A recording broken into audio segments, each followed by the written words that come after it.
নমস্কাৰ বন্ধু বান্ধৱীসকল। কিছুমানে ভাবে আমাৰনো আৰু কি কাম আছে, লোকে চাকৰি কৰি ইনকম কৰিছে তাকে আনি আমি খাই আছোঁ। সেইটোৱে হয় বাৰু, ফ্ৰীতে পাই খাই আছোঁ। আহক আজি ৰাজমাহৰ লগত গাহৰি মাংসৰ এটা ভিডিঅ' বনাওঁ। এইবোৰ দেখিছে নহয় ৰাজমাহ, এইকেইদিন আমাৰ এইফালে বজাৰত বহুতো ৰাজমাহ ওলাই আছে। মানে সাপ্তাহিক বজাৰত গ'লেই চাকমা লোকসকলে ৰাজমাহ লৈ বহি থকা দেখিবলৈ পোৱা যায়। পাৰ কেজিত 100 টকা হয়, তেওঁলোকে নিজেই খেতি কৰে। গাহৰি মাংসখিনি বৰ এটা সুবিধাজনক নেদেখাৰ বাবে আজি মই মিঠাতেল দি সিজাবলৈ লৈছোঁ। মিঠাতেল দিলে মানে বৰ এটা ভাল নালাগে খাই, তো বইল খাই ভাল লাগে। তথাপিও দিলোঁ আৰু, যিহেতু ৰাজমাহো দিছোঁ লগত। আৰু লগত এয়া দেখিছে নহয়, এইখিনি হ'ল মিৰিকা বিলাহী।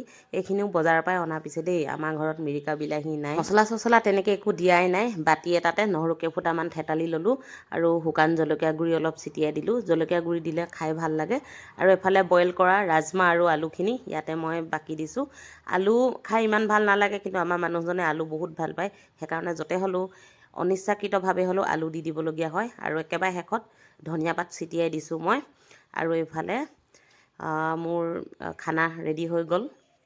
ৰাজমাহ মোৰ মানুহজনৰ প্ৰিয় হয় আৰু তিতা কেৰেলা ফ্ৰাই মোৰ প্ৰিয়। লগত আছে আচাৰ জলকীয়া।